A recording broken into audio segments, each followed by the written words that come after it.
Hello दोस्तों, नमस्कार। Welcome to this video. उम्मीद करता हूं आप सब बहुत अच्छे होंगे और आपके जीआईसी एलटी ग्रेड एवं लेक्चरर की तैयारी भी बहुत अच्छी चल रही होगी। हालांकि आज के इस वीडियो में हम बात करेंगे आपके टीजीटी पीजीटी एग्जाम को लेकर के। जी हाँ, आप जानते हैं कि पीजीटी का जो एग्जाम की डेट है वो तो टल ही गई है, लेकिन जब से एग्जाम का डेट टला है तब से टीजीटी के जो छात्र हैं वो लगातार परेशान हैं। उनका मानना है कि क्या अब टीजीटी का एग्जाम भी टल तो नहीं जाएगा, क्योंकि देखिए अब एक अनिश्चितता की स्थिति बनी हुई है। आप जानते हैं कि आयोग के अध्यक्ष ने जो है इस्तीफा दे दिया है और साथ ही साथ कार्यवाहक अध्यक्ष वहां पर कार्य कर रहे हैं। हालांकि अगर देखा जाए तो अभी भी बहुत समय है। अक्टूबर चल रहा है और दिसंबर में एग्जाम प्रस्तावित था। पर्याप्त समय है, एग्जाम कराया जा सकता है, ऐसा बहुत बड़ी टास्क नहीं है। बट जो परिस्थिति है उसके अकॉर्डिंग अगर देखा जाए तो निश्चित तौर पर थोड़ा सा मुश्किल है कि अब उस डेट को एग्जाम को करा पाना। इसलिए क्योंकि देखो अभी कार्यवाहक अध्यक्ष कार्य कर रहे हैं और उम्मीद ये है कि जो है नवंबर में आपको अध्यक्ष जो आयोग को परमानेंट अध्यक्ष मिलने की पॉसिबिलिटी है। और जब ये चीज़ें होंगी तो इसके साथ साथ नया आयोग का अध्यक्ष अपने हिसाब से चीज़ों को कराने का प्रयास करेंगे। तो यहाँ पर थोड़ा सा अब मुश्किल बन गया है आपके टीजीटी एग्जाम को लेकर। ठीक है, ऐसे में आपको क्या करना चाहिए, क्योंकि इसी बात को लेकर के आपके बड़े सवाल रहते हैं। क्या अब आपको टीजीटी का एग्जाम की तैयारी छोड़ देना चाहिए या फिर कुछ और करना चाहिए, कैसे बढ़ना चाहिए? तो मैं अब आपको यह सलाह दूंगा मित्र कि अगर अभी भी आप टीजीटी के एग्जाम को लेकर उसी डेट को तैयारी कर रहे हैं तो थोड़ा सा गति को अब आप धीमी कर दीजिए। अब आप शिफ्ट करिए अपनी तैयारी को जीआईसी एलटी ग्रेड एवं लेक्चरर की ओर। जी हाँ, मैं देखो इस बात को लेकर के बहुत बार आप लोगों से चर्चा भी कर चुका। देखो यार, देखा जाए तो सिलेबस जो मैक्सिमम सब्जेक्ट्स के सिलेबस हैं लगभग 90% मैच करते हैं। कुछ सब्जेक्ट के सिलेबस हैं जो 50% 60% मैच करते हैं, बट ऐसा नहीं है कि बिल्कुल डिफर है। तो यहाँ पर आपको जीआईसी एलटी ग्रेड और जीआईसी लेक्चरर की तैयारी पर आपको फोकस्ड हो जाने की अब जरूरत है। ठीक है, वैसे भी मैं आपको ये कहूँ कि 2022 से अगर आप एक ही एग्जाम पर फोकस्ड किए हुए हैं तो यार उसमें बचा क्या होगा? आप जरा सोचिए। वो आपका नोट्स तैयार हो गया हो, रिवीजन हो गया होगा। मैं आपको बता दूं कि जब मैंने 2018 जीआईसी एलटी ग्रेड का एग्जाम दिया था, हालांकि अंग्रेजी विषय में आप देखेंगे तो सिलेबस बहुत डिफरेंसेस है। मैंने जो है 29 जुलाई को एग्जाम दिया। उसके बाद एग्जाम के बाद टीजीटी 2016 का एग्जाम जो है मार्च में लगा हुआ था। हालांकि डेट नहीं प्रस्तावित सही थी, तो इस बीच में लगा था प्राथमिक शिक्षक भर्ती जो 69,000 थे। तो फिर चूंकि भाई कोई कंपटीटर जो है कभी भी किसी मौके को चूकना बिल्कुल नहीं चाहेगा, और वो भी जब आप शिक्षक भर्ती की तैयारी करें तो आपके लिए कुछ गिने चुने अवसर होते हैं, आप उनको कैसे छोड़ देंगे? तो मैं भी शिक्षक भर्ती की तैयारी 69,000 वाली, चूंकि बीएड था और उसमें मान्यता थी, तो मैं भी लग गया उसमें। हालांकि सारा सिलेबस सब कुछ चेंज।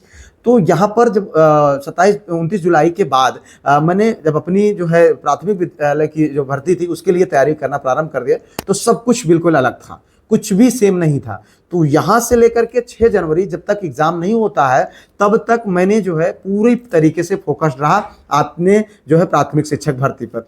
उसके बाद 6 जनवरी के बाद 9 मार्च तक दोनों लगभग जो है 60-62 दिन मिले थे।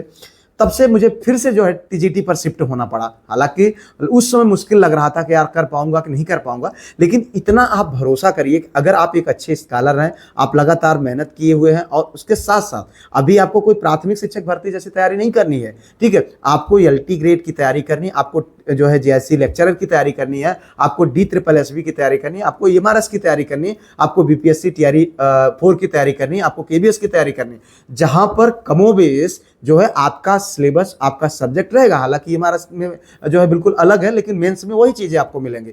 तो यहाँ पर अगर आप देखें तो आपका जो सिलेबस है, जो आप जिस सब्जेक्ट से आप तैयारी कर रहे हैं वही सब्जेक्ट्स आपको आगे मिलने वाले हैं। तो ऐसे में मैं आपको यही सलाह दूंगा मित्र कि अपने आप को वहां पर पूरी तरीके से शिफ्ट करिए।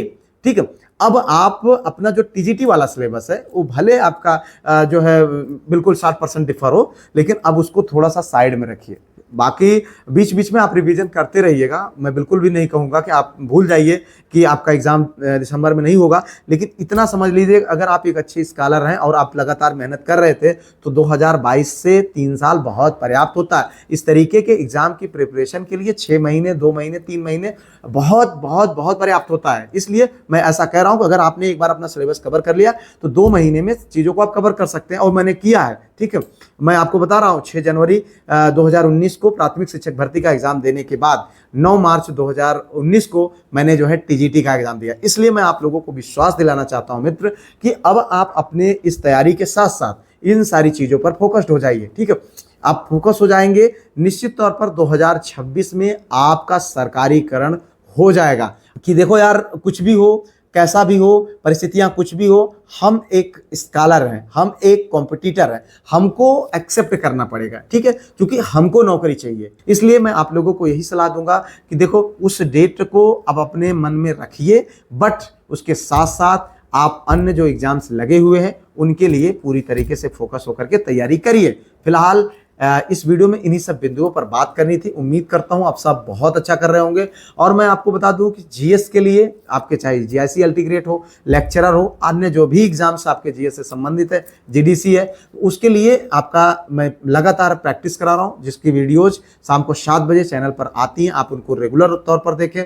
देखिए, आप मैंने संडे के डेट में जो है जीएस का टेस्ट कराया हुआ था अपने ग्रुप में, जिसमें जो है लगभग 12 कैंडिडेट्स ने 100% स्कोर प्राप्त किया, जो कि एक बहुत बड़ी चीज है। और निश्चित तौर पर लोग मेहनत कर रहे हैं अपने जीएस को लेकर के, तो कहीं ना कहीं आप जो है आप बिल्कुल भी इस मौके को या इस समय को नहीं चूक सकते। अपने जीएस पर भी आपको काम करिए, अपने सब्जेक्ट पर भी काम करिए। अवसर बेहतरीन है, आप इस अवसर का लाभ उठाइए। फिलहाल मिलते हैं किसी और वीडियो में, किसी और टॉपिक पर। तब तक के लिए जय Hind, Vande Mataram, best of luck.